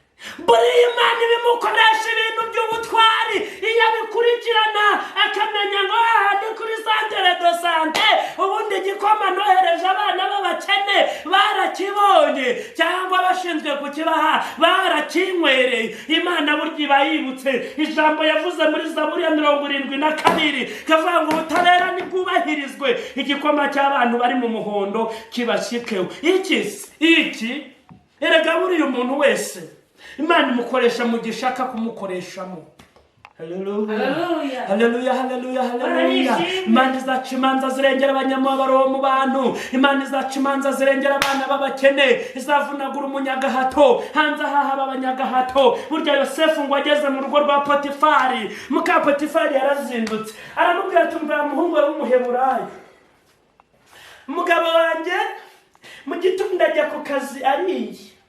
Mugabo wanjye ntajya arya ibiryo bitagira ibishyimbo, tegura ibishyimbo, makaroni, icyayi n'igikoma cy'abana, urateka igitoki, urateka inyama, umureti. Urukumva bamuhungu w'umuheburayo cyangwa ntabwo unyumva? Ariko si ubwo iyo mirimo yose wowe mu gitondo wayiguha ngo boss agende saa moya, bikemutse byose wabitunganya, utere n'ipasi, woze n'inkweto, kandi boss abwirizwa kuza kurira mu nzu itorosheje, atoroshe. Uwo muntu atunganya abana saa moya bajye ku ishuri. Wumvisha bagahunguye k'agaheburayo kandi hapfamo na kimwe ntabwo nzaguhemba. Ariko mu by'ukuri mwaba Kristo, Imana yagiriye ubuntu, Imana ikabaha abakozi bo gukoresha. Nimutabakiranukira imbere ku munsi w'urubanza, muzasanga uwo mukozi aguhagaze imbere. Mu by'ukuri umunsi umwe umwana yibagiwe gutera ipasi, bituma iminsi yose y'ukwezi utayimuhembera. Arara yicaye uryamye, arara yasa uryamye, arara atunganye. Yewe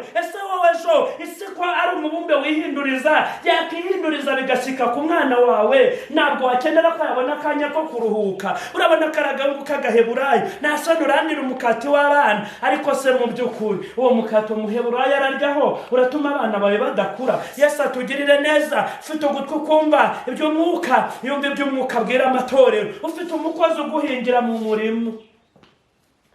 Niko yewe mukecuru, ko hano utahahinze, banza ugende uhinge n'ahariya. Ariko amafaranga mugira ngo turayatoragura. Ariko abakene muri nk'abasazi. Mugira ngo umuntu rero yayatoraguye ku buryo yabahembera ubusa. Yewe mada, wavuze makeya ko isi ari umubumbe wihinduriza ko ejo nawe byagushyika. Njya nkunda kubwira abantu ngo nta mugabo ucura undi umuruho, ejo nawe byagushyikira. Yesu nadutabara. Haleluya, haleluya, haleluya.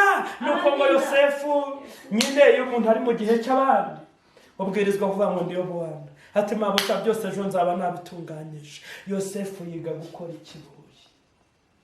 Ibyo bamumennyeho, ibyo bamubwiye ko bitaryoshye, Yosefu arihangana ngo kugeza ubwo Tekeri yakomeje iza kumwinjiza no mu nzu y'imbohe.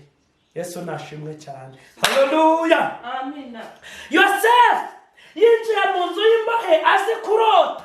Ntabwo yari azi kurotora inzozi. Agezemo iyo umuntu ari mu gihe rero kidasanzwe, iyo umuntu ari muri Tekeri, Imana igiye amwigishiriza ibindi bintu, kuko aba ari kutyaza, aba ari gutyazwa, aba ari kugenda yunguka izindi mpano, ngo aza kumenya gusobanura inzozi nizo zamwinjije mu gisagara.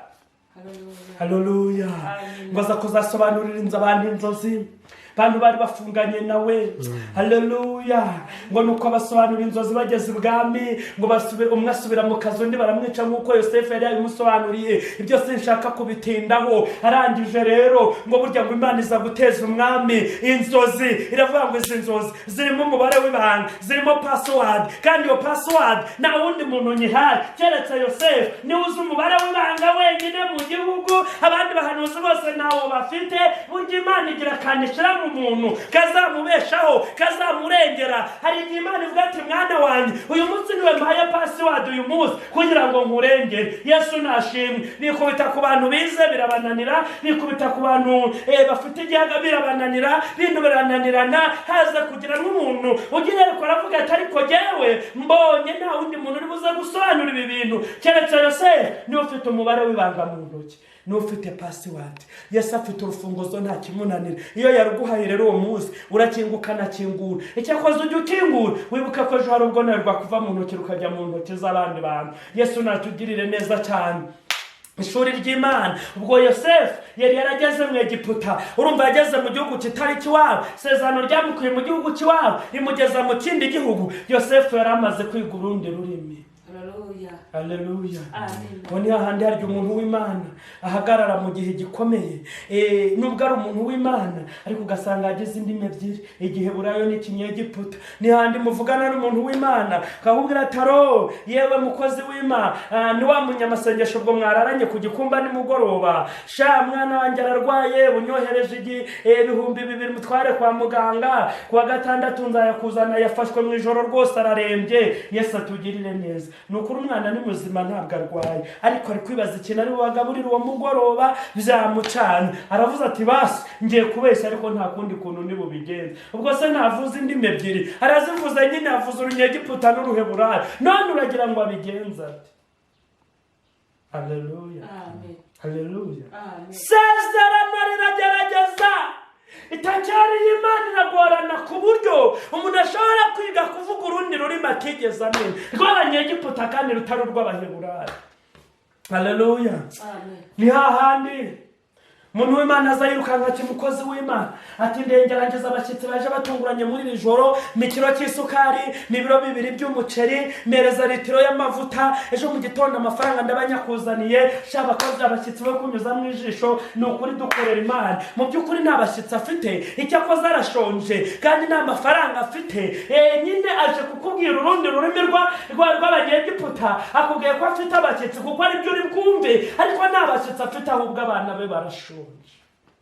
Sezerano rijya ryigisha umuntu urundi rurimi, ariko Imana idufashe iduhera imbaraga muri kuri uyu musozi wa Tekeri. Yosefu nuko ngo aza gusobanura inzozi biremera, sezerano riragerageza, ariko kugeza igihe, ntabwo nagambiriye kwigisha inkuru za Yosefu, ariko kugeza igihe isezerano rye ryasohoreye, bene se bakamanuka mu Egiputa bakagenda akabayobora, ngo ariko isezerano rye ryari rikimugerageza. Sezerano rimwinjiza muri gereza, sezerano rimujyana mu bitaro, sezerano rimwinjiza mu gihombo, sezerano rimujyana muri bankarahomba, sezerano rimuteza icyangira, umuntu wese umubonye akamwanga. Sezerano riramugerageza kugeza igihe ryasohoreye. Nibyo nababwiye ngo ibyago n'amakuba by'umukiranutsi ni byinshi, ariko Uwiteka amukiza muri byose. Haleluya. Jambo twasomye ryatubwiye ngo mukuri ngo Abisirayeli baragenda bakena intwaro, ngo kugeza ubwo ku munsi w'intambara nta muntu n'umwe wari ugifite intwaro. Ntawe, ngo keretse abantu 2, Sawuli na Yonatani, we nibo bari barabitse intwaro bonyine. Mw'abantu b'Imana mwe, ndagira ngo nkubwire ngo cyane bagiraga intwaro yitwa kwizera. Wahura n'ikibazo ugasengera Imana mu kwizera, none ntako usigahura n'ikibazo umuyisi n'umugenzi, yewe bamenye ibyambayeho, yewe bamenye ibyo kwa runaka, musengera Imana. Uraza kwirwa wikoreje abantu ingorane, uraza kwirwa unikoreje ibibazo byawe, nanjye ko norohewe. Ndagira ngo nkubwire ngo egorongera wagura intwaro yo kwisengera ku giti cyawe, mushaka ubwami bw'Imana no gukiranuka, bindi byose muzabyongererwa. Wowe ufite intambara, nanjye nyirimo, yenda umukwiye kurwanisha intwaro zawe rero ku giti cyawe, kuko ari nubwo ndibuza kukurwanirira, ndwana n'uburyo utari usanzwe urwana n'umutsindwa. Yesu natugirire neza. Ukwiye kongera kugira intwaro zawe ku giti cyawe.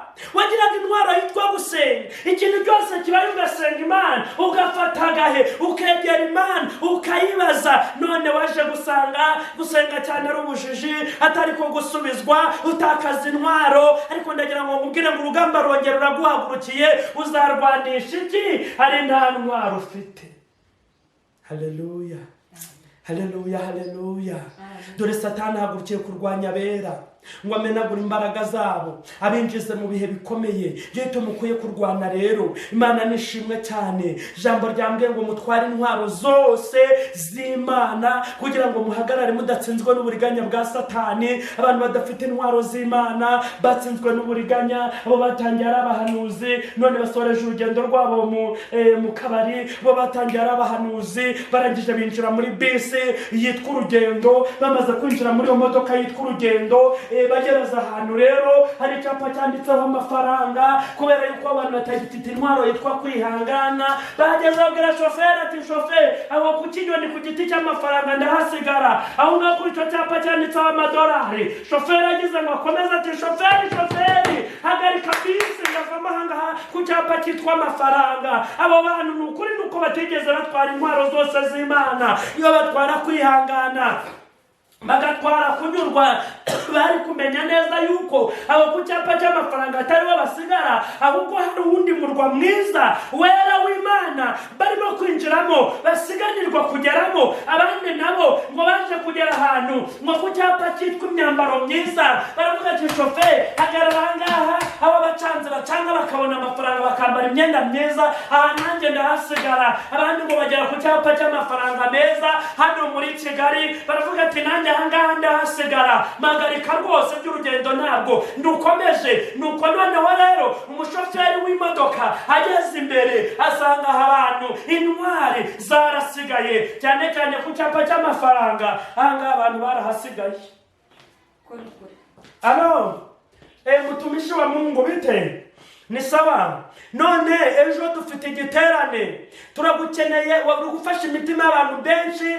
Turukureba kuri social media, turukubona uri umuvugabutumwa ufite amavuta. None rero mfite amavuta cyane, ubu noneho mvuye no mu minsi 5 ntarya ntanywa ndi kwaka. Mfite amavuta ariko nukubanza kuyashyira kuri mobile money n'ijana niho ngeze.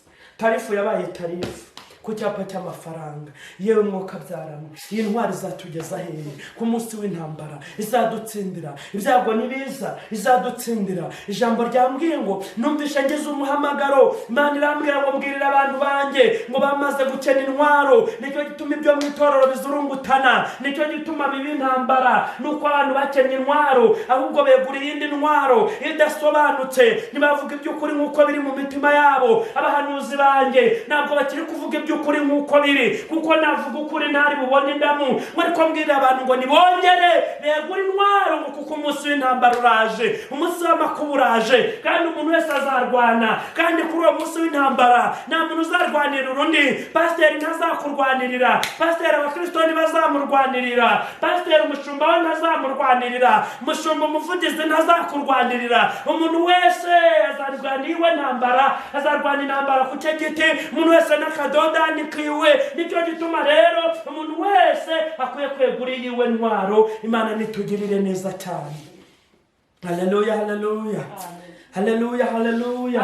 Abantu bakwiye gutwara intwaro zabo. Abanyamasengesho bakegura intwaro. Niba aratsindishaga gusenga, ugafata intwaro yitwa gusenga. Niba aratsindishaga kwiriza ubusa, wongera ufata intwaro yitwa kwiriza ubusa. Imana nishimwe. Niba rutegereje Imana, nayo ni intwaro. Tegereza Imana. Ngo hariho umugabo umwe ngo igihe kimwe arangije ngo aragenda ngo ajya guhakwa ahantu, ngo ahageze abo muntu baramuhaka. Bamaze kumuhaka ngo akora imyaka myinshi, akora igihe kirekire. Arangije ngo ariko arabwira ngo ngewe ntabwo nshaka ko muzigera mumpemba, ahubwo ndashaka yuko murajya mungaburira narya ngahaga. None igihe cyo kugera iwanjye cyo gusubira kuri gakondo nikigera, mukazarundanya ibihembo byanjye mukabimera rimwe, kuko nasize umugore wanjye afite ingorane. Ariko ngo sebuja ngo arabyemera. Arangije ngo aramutwara, ngo aragenda mu bijyanye we aramuhaka, ngo yaramugaburiraga, barakorana, ahamara imyaka myinshi, ahamara igihe kirekire, nigeze kumuhemba. Igihe kigeze uwo mugabo ashaka gusubira iwe. Erega tuzasubira iwacu, abera tuzasubira iwacu. Aha turi ntabwo ari iwacu, aha turi turacumbitse. Nicyo gituma abisi batatuzi, nicyo gituma batwitiranya kubera dusangira ibisimbo, batwitiranya kubera dufite ingorane nk'izo bafite, batwitiranya kubera baturusha ubutunzi. Ariko mu isi si iwacu, tuzataha. Arangije ngo agiye gutaha, sebuja aramubwira ati ndaguhembe rero. Ngo sebuja aragenda ngo aca ikiba cy'ubwatsi binini.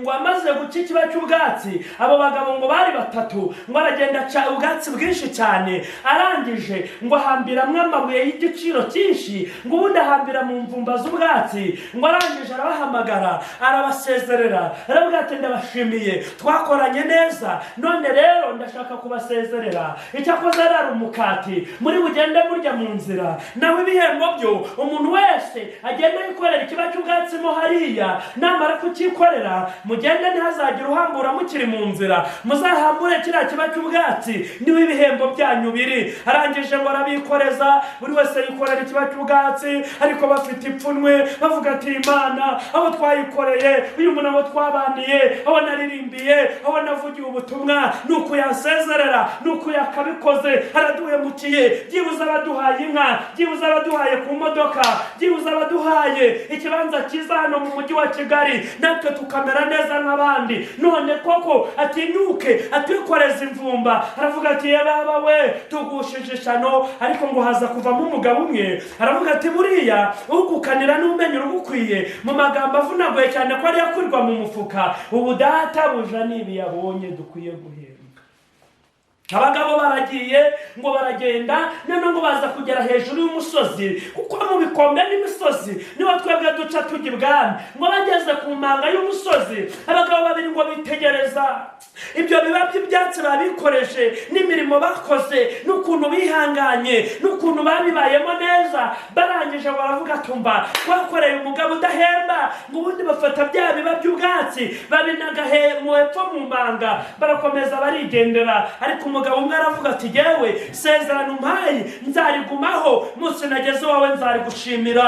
ngo rero arikorera, arataha ageze mu rugo, wa mukati bari bamuhaye aravuga ati neguhinguka mu rugo nta kintu ntwaye, reka ngende ahari ningera mu rugo ndaza kubwira madamu n'umuntu nakoreye dore ikintu yambye n'umukati, icyakoze yampaye n'ubugati, niba turi bubusakaza inzu ntabwo mbizi. Ariko ngo aragenda ageze mu rugo, noneho ngo aganira na madamu atese ni igicucuye, aravuga ati cyakoze databuja yambaye umukati, noneho ikindi kintu yambaye ni ikiba cy'ubwatsi, ngo yari yanabutuye mu rugo kuko yabonaga nta gaciro bufite.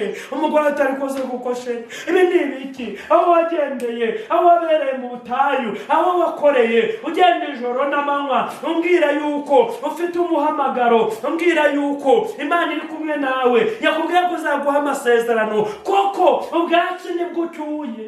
Umugabo ati none nabigenza kunkanira ruzura ungwiriye ko ari byo yampembye, uragira ngo mbigenze ne? Umugore atari kwenda genda uhambure biriya byatsi ndebe ikintu kibyihishemo. Wa mugabo ngo aragenda afunguye cya kiba cy'ubwatsi, ngo asanga mu izahabu nyinshi cyane z'igiciro. Aravuga ati databuja burya ibintu byacu ajya bipfunyika mu bintu bisuzuguritse, hagarara aho ngaho Imana yaguhaye, cyakoze wenda intwaro urwana intambara nziza, nta kizatuma tutarwana intambara. Ariko ku munsi w'intambara kuye kuba ufite intwaro, ukuye kuba ufite kwizera, ukuye kuba ufite ubutumwa bwiza, ukuye kuba ufite ingofero, ukuye kuba ufite inkoni, ukuye kuba ufite inkota, ari ryo jambo ry'Imana. Ubundi kwa Yesu twahawe ubutware, ndetse dufite ubushobozi bwo twizeye amagambo ye nk'uko yayakubwiye. Imana nishimye.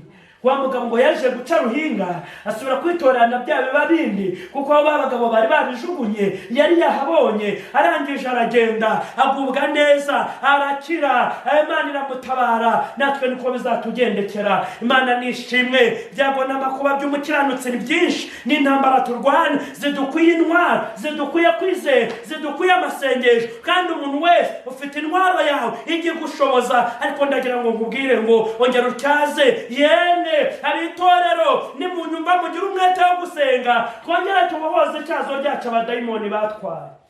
Amina.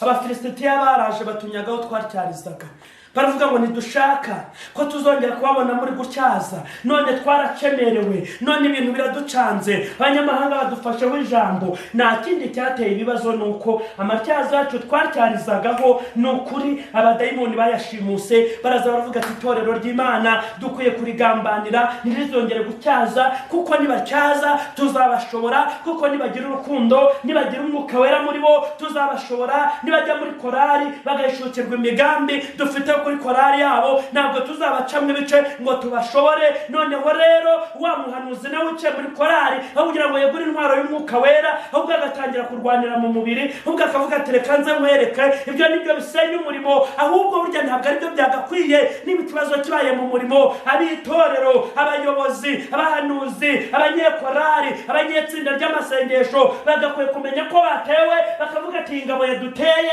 natwe dukwiye guhaguruka tukayendereza nka Debora, tukirukana uyu mwuka mubi, itorero ry'Imana rikaba ubukombe. Ariko kubera yuko nta ntwaro tugifite n'abakizifite, ni hahandi umuntu akubwira ati haleluya, Haleluya. Nitwa ugira ibambe Gerard, ndi umuhanuzi, ndi umunyamasengesho, mba muri korali isenga kuwa mbere, mba muri korali riba, mba muri korali gicaniro, ndi umuhanuzi, ndi umuvugabutumwa, ndi umudiyakoni, n'indi mirimo yose Imana ishoboje ndayikora.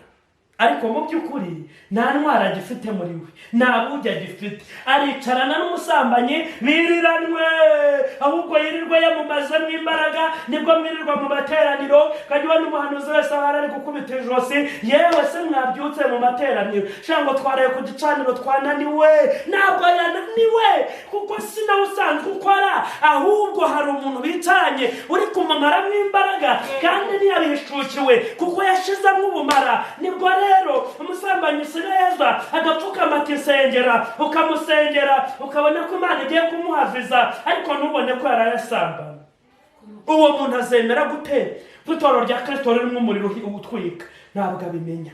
Abarozi bararyinjirana, barozi baraza tukabasengera, tukabahanurira. Abantu barasinziriye, ntibakimenya ibijya mbere, ntibakimenya iby'iminsi n'ibihe.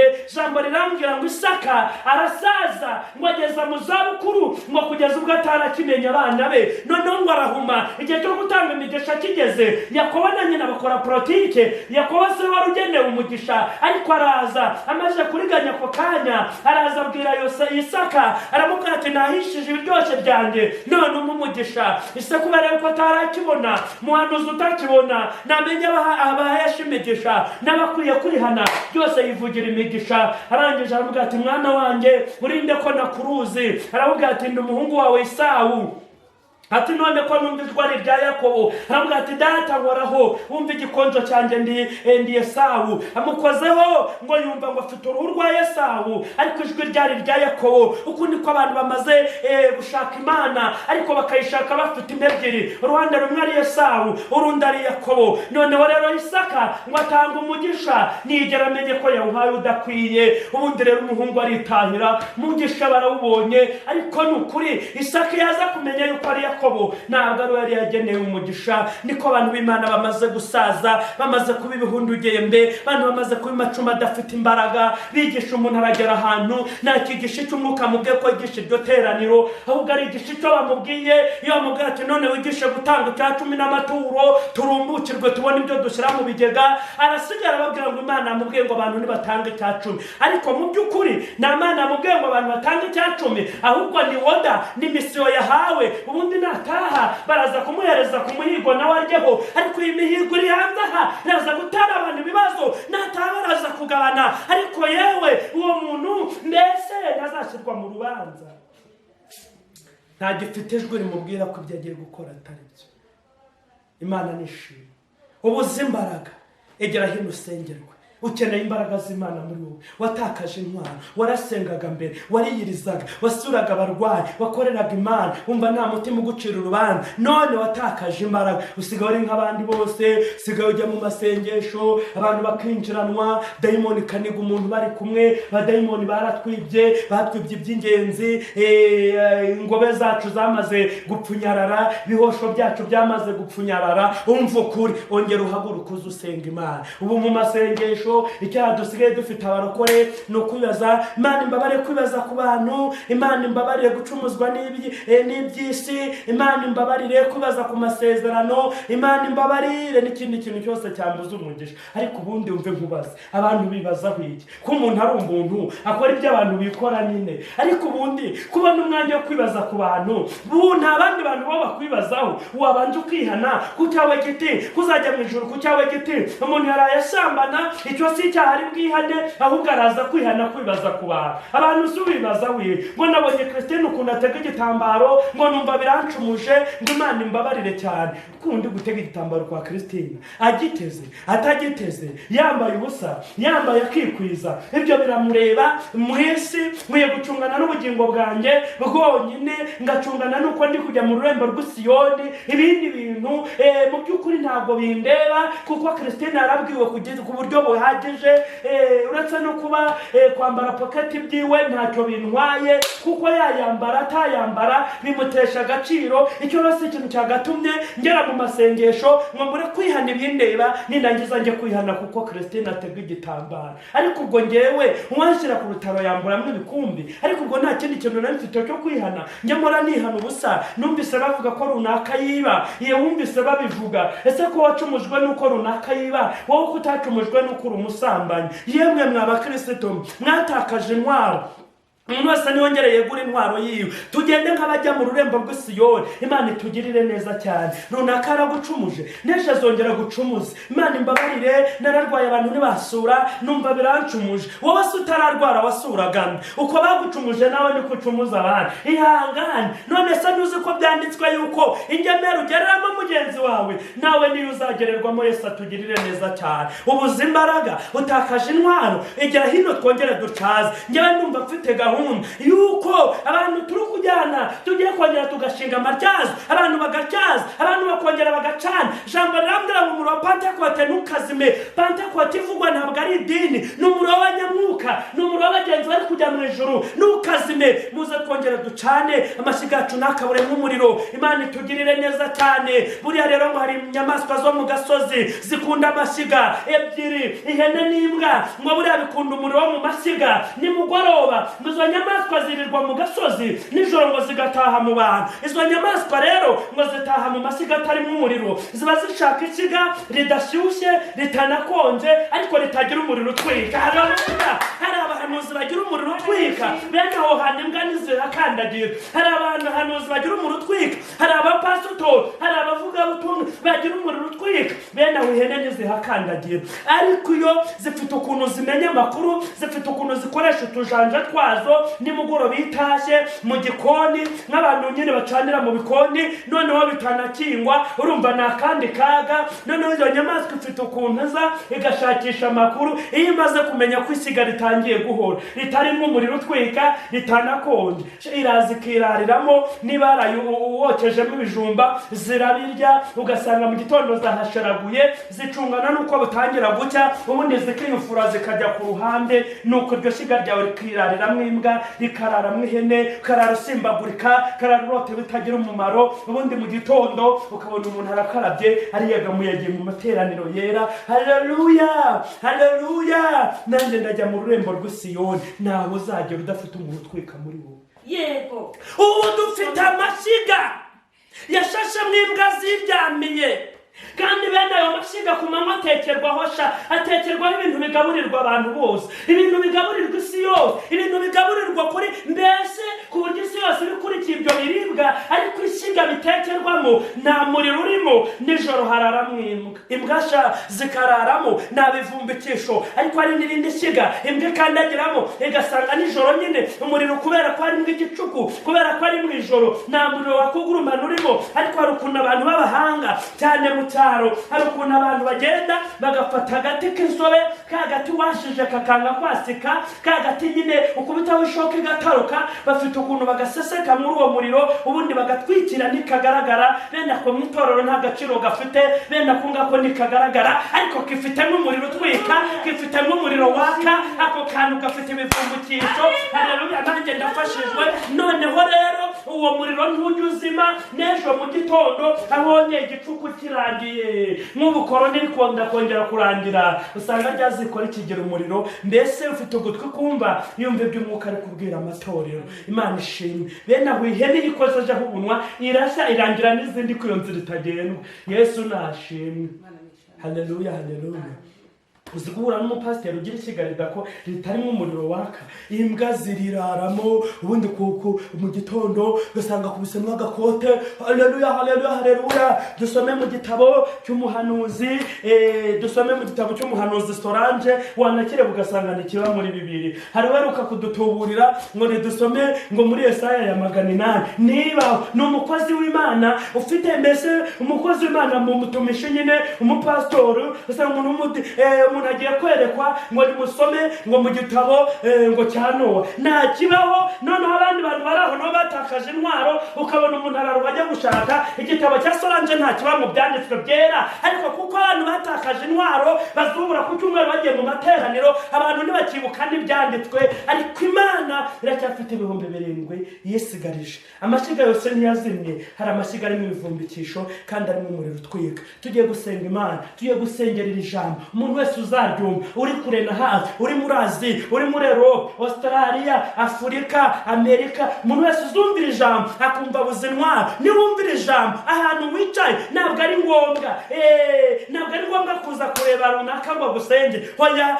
fata icyemezo ubwo Kristo ngo natakaje intwaro. Kera nagiraga intwaro rukundo, narayitakaje. Ndavuga mu materaniro, najya gusura abera, nakundaga kubwiriza ubutumwa, narabinyazwe, nibereye nk'abandi bose, nagiraga ibihe byo gusenga, unabaye nk'abandi bose. Ndotaguzwa ibintu bitagira umumaro, watewe n'imbaraga z'abadayimoni. Ongera wegura intwaro, ongera uvumbike, ucana umuriro wake muri wowe. Hamusifatanya nanjye gusenga Imana. Zamura ukuboko kwawe ubwire Yesu ngo ndakwinginze, kera nari ngishijwe numva ibintu mbirimo, ariko noneho rero aho amatyazo mburi aho gutyaza, none narongeye nimerera nk'abandi bose. Ariko noneho ndakwinginze Kristo, mbere cyaza wari nyazaho, nongere ndegura intwaro yanjye kugira ngo mpagare ndatsinzwe n'uburiganya bwa Satani. Imana nishimwe cyane. Uramutse ufite ikibazo cyangwa icyifuzo ushaka kungezaho, wahamagara kuri 0787 tukagira ibyo twungurana. Ariko ndagira ngo mbwire abantu ngo nimwongere mwubura amatyazo yanyu, dutyaze duhagare tudatsinzwe n'uburiganya, kandi dutware intwaro zose z'Imana kugira ngo duhagare tudatsinzwe. Naho ubundi Satani ntabwo yanga ibyo ukora, kuri pasiteri kwawe, kuri umushumba kwawe, kuba apotre kwawe, kuba bishop kwawe, kuba umuvuga butumwa utyaye kwawe, ntacyo bimaze hatarimo gukiranuka. Kuko ku munsi wo kumva impanda ni kugera, utazumva impanda y'Imana ngo ujyane n'abandi uzamukane n'itorero. Yesu nashimwe. Ariko abandi Imana yishimira ab'imitima iboneye, bo bazumva impanda bazamuke, isi imibabaro tuyibagirwe. Imana nishimwe. Zamura ukuboko kwawe aho uri, dufatanye gusenga Imana, mwingingira Imana yongere icane umuriro wayo muri wowe, izina ry'Imana rishyirwe hejuru. Mana ya Isaka na Yakobo, Mana wari kuduhamagara kubwiriza abari kure n'abari hafi ngo begere hino bakizwe. Turasengera umuntu wese ugezweho n'ijambo ryawe, akumva amenaguwe naryo, akumva afashijwe naryo, akisanga yarabuze intwaro, akisanga yaranyazwe, akisanga hari ibintu yanyazwe. Turamusengeye. Ijambo ryawe rirakomeye, ijambo ryawe ni umuhigi, ijambo ryawe ni umuriro waka utwika ukongora. Ni umuntu wese arigezeho rimugiraho impinduka nziza uyu munsi. Ijambo ryawe ryongere riremere abantu amatyazo yabo. Turaburana amatyazo y'abantu b'Imana, turayaburanye. Ijambo riravuga ngo sinshaka kuzongera kumva abanyamahanga bagutuka, abanyamahanga badututse, kubera ko nta ntwaro dufite, kubera ko nizo dufite zamaze gutonda ingese zitagikora. Ariko nonaha ubwo tugira umugisha, Imana ikongera kutwibutsa yuko hari ityazo ribonetse ngo abantu begere batyaze. Natwe turagushimiye kubanye natwe, korana n'abantu bawe abari mu turere dutandukanye tw'u Rwanda, bari mu bihugu bya Afurika bitandukanye. Turasenga Imana, turukana imbaraga z'abadayimoni, turazirukana. Umwuka wera yake wongera uzura imitima y'abantu bawe, ubwami bwawe buze. Urakoze Yesu ko hari ikintu ukoze. Amen.